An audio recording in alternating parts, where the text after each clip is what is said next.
Coordination compound. आज जो topic मैं आपको समझाने वाला हूं वो मेनली आईआईटी और नीट से रिलेटेड है।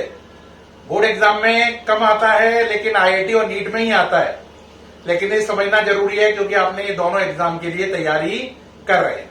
ठीक है, आज हमारा टॉपिक है इलेक्ट्रॉन स्ट्रॉन्ग और वीक फील्ड में, और अगर वो फील्ड ऑक्टाहेड्रल हो तो किस तरीके से डिस्ट्रीब्यूशन होगा। मतलब क्लियर कर रहे हैं, जैसे बेटे आप पे ट्रांजिशन मेटल एटम है तो उस पर 5 डी ऑर्बिटल होती है। इन 5 डी ऑर्बिटल की शुरू में एनर्जी बराबर होती है। अब इस पर अगर लिगेंड अटैक करे, कौन अटैक करे? लिगेंड। कितने लिगेंड अटैक करें? 6 लिगेंड। तो अगर ये लिगेंड वीक हुए तो ये इस तरीके से ब्रेकिंग होगी, नीचे 3 ऑर्बिटल जाएंगी और ये तीनों मिलाके कहलाएंगी T2G सेट। ऊपर 2 ऑर्बिटल जाएंगी और ये मिलाके कहलाएंगी EG सेट। और इन दोनों की एनर्जी का डिफरेंस कहलाएगा CFSC। क्योंकि ये ऑक्टाहेड्रल फील्ड है तो इसे लिखेंगे डेल्टा नॉट। डेल्टा का मतलब CFSC, O का मतलब ऑक्टाहेड्रल। ठीक, तो हमने देखा कि ये ट्रांजिशन मेटल की ऑर्बिटल हैं। कैसी ऑर्बिटल हैं? डी जर्नेट। डी जर्नेट का मतलब क्या होता है? आंसर जिनकी एनर्जी सेम हो, इक्वल एनर्जी की। और इस पर किसने अटैक किया? आंसर लिगेंड ने। कितने लिगेंड ने अटैक किया? 6 लिगेंड ने। लिगेंड कैसे हैं? वीक। तो ये टूटी T2G और EG सेट में, इस तरीके से टूट गई। और इनके बीच में जो ये गैप है इसका नाम पड़ा CFSC। ये गैप का फुल फॉर्म है क्रिस्टल फील्ड स्टेबलाइजेशन एनर्जी। क्या फुल फॉर्म है? क्रिस्टल फील्ड स्टेबलाइजेशन एनर्जी, और denoted by delta O। Delta का मतलब CFSC, O का मतलब in octahedral field. Octahedral field का मतलब 8 नहीं है। ऑक्टाहेड्रल फील्ड तब क्रिएट होती है जब 6 लिगेंड अटैक करते हैं, है ना। 6 लिगेंड कैसे अटैक करेंगे? देखो, एक इधर से, एक इधर से, एक इधर से, एक इधर से, एक ऊपर से और एक नीचे से।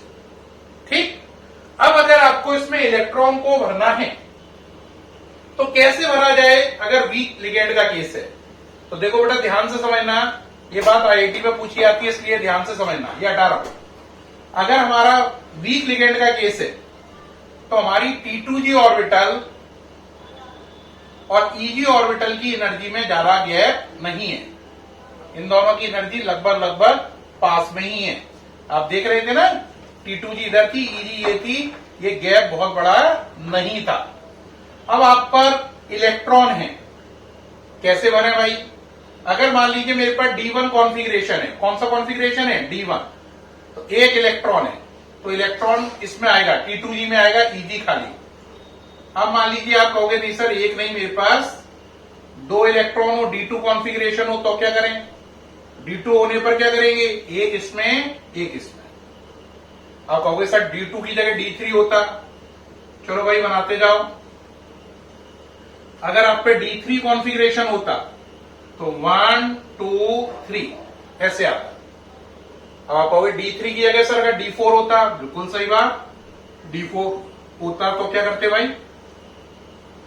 अगर D4 कॉन्फ़िगरेशन होता तो बेटा 1 2 3 और एक इसमें चले जाता, क्योंकि इन T2G और EG की एनर्जी में बहुत बड़ा गैप नहीं है। तो अगला इसमें जाएगा, यानी T2G में 3, EG में 1।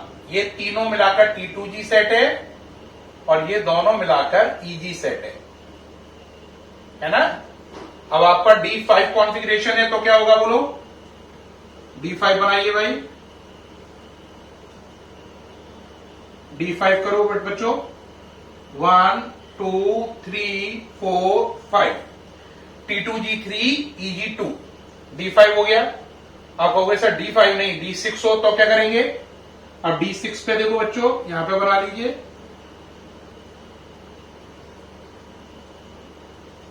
D6 अगर कॉन्फ़िगरेशन है तो आप कैसे करेंगे? 1 2 3 4 5 एंड 6। यहां पे आपने देखा पेयर बन गया पहली बार, तो इसमें आपने देखा कितने पेयर बन गए 1, तो यहां पे लिखना पड़ेगा D6 कॉन्फ़िगरेशन में 1 पेयर हुआ, हम लिखेंगे D6 1P। 1P का मतलब एक पेयर हो गया, ठीक है। इस तरीके से बात क्लियर हो गई। D6 1P, 1P का मतलब D6 में एक जगह पेयर बना, बाकी जगह पेयर नहीं है। आप कहोगे सर D6 के बाद आगे क्या करना है? D7 8 9 10 करने से पहले एक बात और समझ लो, इसमें एक बात समझनी है, जो T2G सेट होता है अगर आप उसमें इलेक्ट्रॉन को भरोगे, है ना, तो वैल्यू रखनी है -0.4, और अगर EG सेट में अगर आपका इलेक्ट्रॉन आ रहा है तो वैल्यू रखनी है +0.6, है ना। इससे आप CFSC निकाल सकते हैं। क्या निकाल सकते हैं? CFSC। T2G में वैल्यू कितनी होती है? -0.4, और EG की सेट की ऑर्बिटल में +0.6। तो बताओ जरा यहां पर वैल्यू कितनी हुई D1 में? T2G में 1 है, तो यहां पे वैल्यू हो गई -0.4। यहां पे T2G में 2 इलेक्ट्रॉन है, देखो ये दोनों, तो -0.4 कितनी हो गई? -0.8। यहां पे चलो बोलो कितनी हो गई? -1.2। मैंने आपको क्या रूल बताया? T2G में अगर इलेक्ट्रॉन होगा तो एक इलेक्ट्रॉन की वैल्यू -0.4, EG में वैल्यू +0.6, और पेयर और नोट करने होते हैं, यही पूछा जाता वैल्यू, ये वैल्यू और कितने पेयर बने, यही आईटी में पूछा जाएगा। वैल्यूज पूछेगा, जैसे D3 पर वैल्यू कितनी होगी CFSC की, तो D3 पे वैल्यू कितनी होगी CFSC की? -1.2। पेयर कितने होंगे? आंसर 0। यही बात IIT और नीट में आएगी। अब चलो D4 में बोलो। D4 में देखो ये हो गया -1.2 और ये +0.6, तो ये रह गया -0.6। रिपीट करूं? -0.4 -0.4 +0.6, ये रह गई। पेयर कितने हैं? नहीं है, पेयर कोई भी नहीं अभी।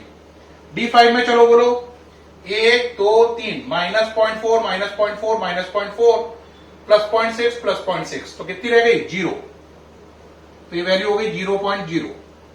अब चलो D6 में चलो, कितने हो गए बोलो? 1 2 3 4, यानी -1.6 और ये +1.2, तो वैल्यू कितनी रह गई? वैल्यू रह गई -0.4। तो अगर कोई मुझसे बोले D6 के लिए बताइए सर आंसर कितना होता है, आईटी में क्वेश्चन आएगा, तो बोलूंगा D6 का आंसर होता है 1 पेयर और CFSC की वैल्यू -0.4। ये आंसर होता है D6 के लिए। अब ये सारे आंसर किसके लिए निकालने हम लोग? वीक फील्ड में। किसमें? वीक फील्ड में। वो भी कौन सी वीक फील्ड? ऑक्टाइड्रल वाली। ये ऑक्टाइड्रल वीक फील्ड के आंसर है, ठीक है। अब आप कहोगे सर बात समझ में आना शुरू हो गई है, अगर D7 होता तो क्या करते? पहले आप इसे नोट कर लो, ये D6 तक हो चुका है, हो गया। अब D7 होता तो क्या करते? D8 होता तो क्या करते? अब देखो D7 होता तो क्या करते? मान लीजिए अब ये थोड़ा सा मिटाल दे रहे हैं, D7 शुरू कर रहे हैं, हटाने, ये हटाने, और D7 के लिए कर रहे हैं तो ये हटा रहे हैं, तो ये 7 8 9 10 यहां तक आ जाएगा, तो ये इनको मिटाल दिया। अब इसे माना D7, इसे माना D8, इसे माना D9 और इसे माना D10, ठीक। D10 तक ही हो सकता है मैक्सिमम। चलिए भाई D7 1 2 3 4 5 6 7 ओके रहा? बोलो कोई दिक्कत? ये खाली करनी है जिससे आपको कंफ्यूजन क्रिएट ना हो। चलो भाई, क्या D7 था? कैसे किया बोलो? 1 2 3 4 5 6 7। अब बोलो कितना हो गया? -0.4 के कितने केस हो गए? 5। तो वैल्यू हो गई -2 और ये हो गया +1.2, तो यानी कि हो गया -0.8, ठीक। पेयर कितने हो गए? 1 और 1 2, तो -0.8 + 2 पेयर 2p, ये हो गया D7 का।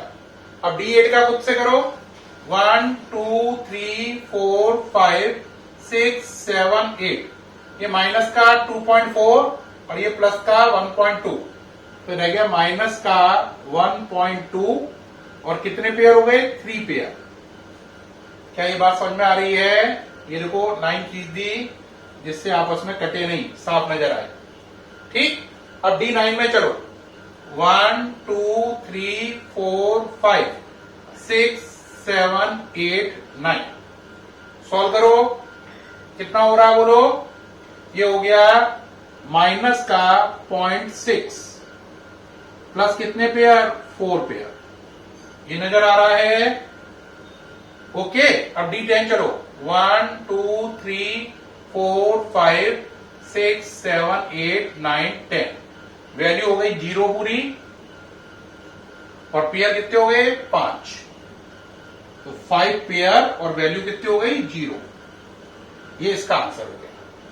ठीक है प्यारे बच्चों, तो ये मैंने आपको पूरा करके दिखा दिया सारा D1 से लेकर D10 तक। लेकिन ये सारा जो काम मैंने आपको करके दिखाया है, ये बात रखना, याद रखना, ये IIT और नीट में ही आता है।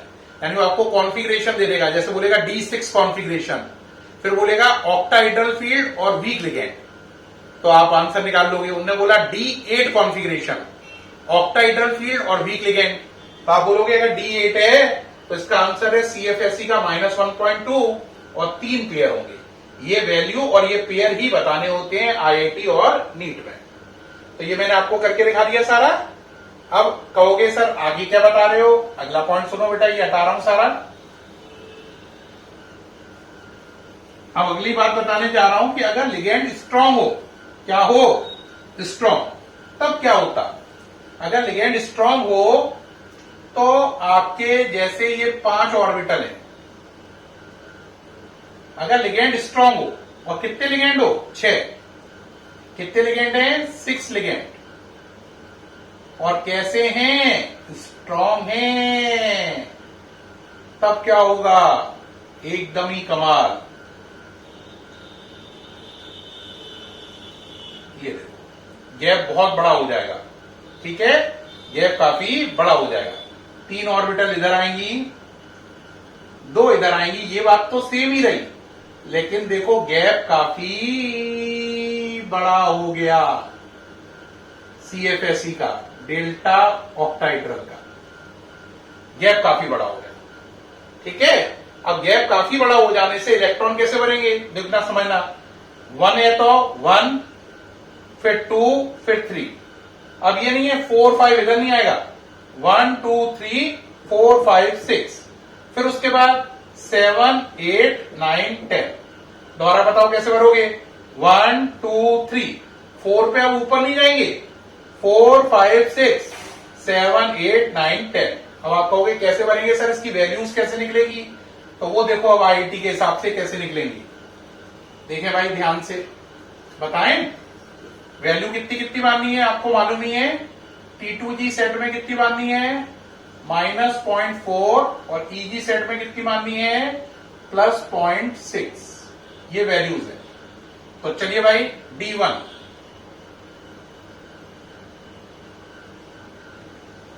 D1 के लिए करिए भाई, 1 इलेक्ट्रॉन 1 इलेक्ट्रॉन। ठीक, आंसर हो गया -0.4, है ना, -0.4 और पेयर कितने हो गए आपके 0। तो यहां पे थोड़ा सा और जगह बना लेते हैं। D1 -0.4 और पेयर कितने हो गए 0, 0p, 0 पेयर। अब D2 चलो,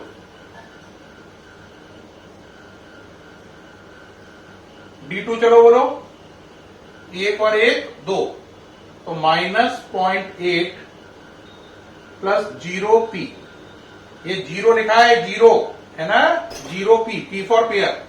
अब चलो D3 कर लो, थोड़ा छोटा बनाते हुए कोशिश करूंगा सारे इसी के अंदर ही कवर हो जाए जल्दी से D10 तक। 1 2 3 बोलो कितना हो गया -1.2 0p। अब 4 बनाओ, D4 करो बच्चों, 1 2 3 और यहीं पर 4, तो -1.6 प्लस 0p। D5 बनाओ, D5 बनाओ, हो गया -2.0 प्लस 0p। ये सही। 5 भरेंगे कैसे? 5 भरेंगे कैसे? 1 2 3 4 5। यहां पे एक गलती कर चुका हूं, ऊपर भी देखो, ऊपर एक पेयर बन चुका था, नीचे कितने पेयर बन गए? 2। तो यहाँ पे 0p नहीं आएगा, यहाँ पे 2p ही आएगा। ये देखो 2 पेयर बन चुके हैं, और यहाँ पे एक पेयर बन चुका है, तो ऊपर 0p की जगह कितना कर देंगे? 1p। तो ऊपर हो गया 1p, नीचे हो गया 2p। तो ये D1 से D5 तक हो गया, है ना? उम्मीद है आपको सारा समझ में आ रहा है। आगे चलें, अब D6 चलो। पहले बच्चों बोलो D6 में क्या होगा? 1 2 3 4 5 6। कितना हो गया? माइनस का 2.4 प्लस 3 पेयर। ये D6 हो गया। अब चलो D7।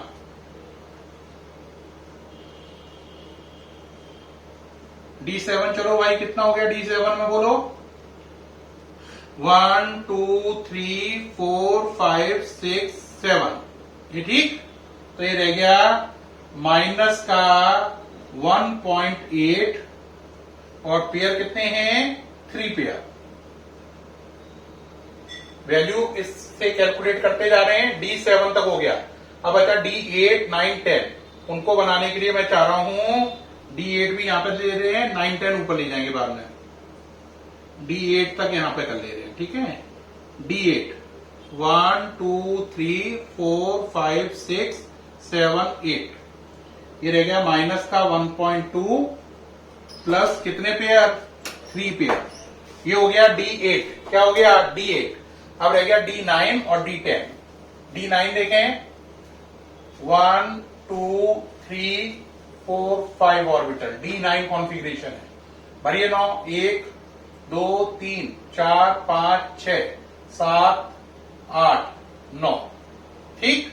अब इसको सही से कर लो, तो ये हो गया माइनस का 0.6। कितने पेयर हो गए? 1 2 3 4 प्लस 4 पेयर। ठीक। अब रह गया लास्ट D10। D10 बनाइए, 1 2 3, और ये दोनों बन गए। ये है D10। करिए भाई, 1 2 3 4 5 6 7 8 9 10। ये आंसर हो गया 0.0, है ना? और पेयर कितने हो गए? 5। ये हो गया। तो D1 से लेकर D8 D9 D10 सारे के सारे इस समय बोर्ड पे नजर आ रहे हैं। तो प्यारे बच्चों, इस वीडियो से मैंने आपको बताया कि अगर हम पे 6 लिगेंड हो, है ना, और अगर वो वीक लिगेंड भी हो सकते हैं और स्ट्रांग भी हो सकते हैं, तो ऑक्टाहेड्रल फील्ड में इलेक्ट्रॉन का डिस्ट्रीब्यूशन कैसे होगा, उसमें CFSE कैसे निकलेगी, उसमें ये कैसे पता चलेगा कितने पेयर हैं। तो ये सारा डिटर्मिनेशन इससे हो जाएगा। ठीक है, तो आप इस वीडियो से ये सारा क्लियर हो गया होगा। मैं सामने से हट रहा हूं, पहले इसको नोट कर लीजिए 1 मिनट के लिए। आपने नोट कर लिया है? देख लीजिए इसे। ठीक है, नोट कर पा रहे हैं? प्यारे बच्चों, मुझे उम्मीद है इस वीडियो से आप IIT JEE और नीट के इस पर जो क्वेश्चन आएंगे CFSE पर, वो आसानी से बता पाएंगे। आपसे फिर मुलाकात होगी नेक्स्ट वीडियो में। तब तक के लिए बाय, थैंक यू।